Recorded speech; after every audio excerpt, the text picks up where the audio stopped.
تو اس سے یہ خطرہ بھی پیدا ہو رہا ہے کہ چونکہ یہاں پہ لاکھوں کی تعداد میں لوگ آئیں گے تو اس گرد سے گلے کی خرابی اور اس طرح کی جو دیگر بیماریاں ہیں وہ بہت زیادہ ہوں گی۔ اس حوالے سے بھی انتظامیہ نے اور جمعیت نے مل کے کام شروع کر دیے ہیں۔ دوسرا، اس دھرنے کے حوالے سے جو سیکورٹی کا معاملہ ہے وہ بہت اہم ہے، اور یہ جو مقام ہے یہ جو انتظامیہ نے اور جمعیت نے مل کے چنا ہے، یہ سیکورٹی کے نقطۂ نگاہ سے کوئی بہت محفوظ اور بہت اچھا مقام نہیں ہے۔ ایک تو 10,000 کے قریب جمعیت کے اپنے رضاکار ہیں جن کو دن رات اس کی سیکورٹی کے فرائض ادا کرنا ہوں گے۔ اس سے ہٹ کے جو انتظامیہ ہے انہوں نے بھی فول پروف سیکورٹی کے لیے یہاں پہ انتظامات کیے ہیں۔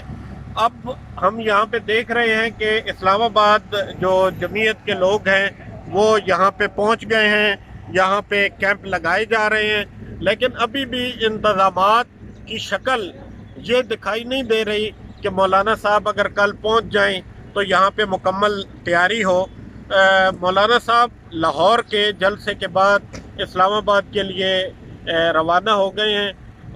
جو آخری روات میں ایک بہت بڑا استقبالی کیمپ کا انعقاد کیا گیا ہے جو پاکستان پیپلز پارٹی، مسلم لیگ نون اور دیگر تمام اتحادی جماعتوں نے مل کے کیا ہے۔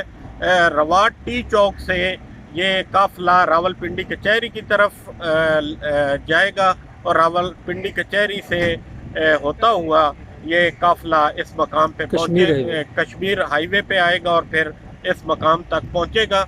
تو پہلے 40 ایکڑ جو جگہ ہے وہ دی گئی تھی، اب اس کو 100 ایکڑ جگہ میں کنورٹ کیا گیا ہے۔ اب دیکھنا یہ ہے کہ جو انتظامات ہیں مقامی انتظامیہ کے اور جمعیت کے جو لوگ ہیں جو مل کے جو انتظامات کر رہے ہیں وہ کس حد تک مکمل ہو جائیں گے۔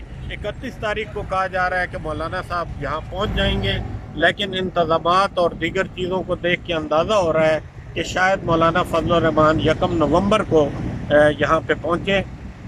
انتظامیہ نے یہ کوشش کی ہے کہ آنے والے لوگ صرف محدود رہیں اس مخصوص ایریا میں جو دیا گیا ہے۔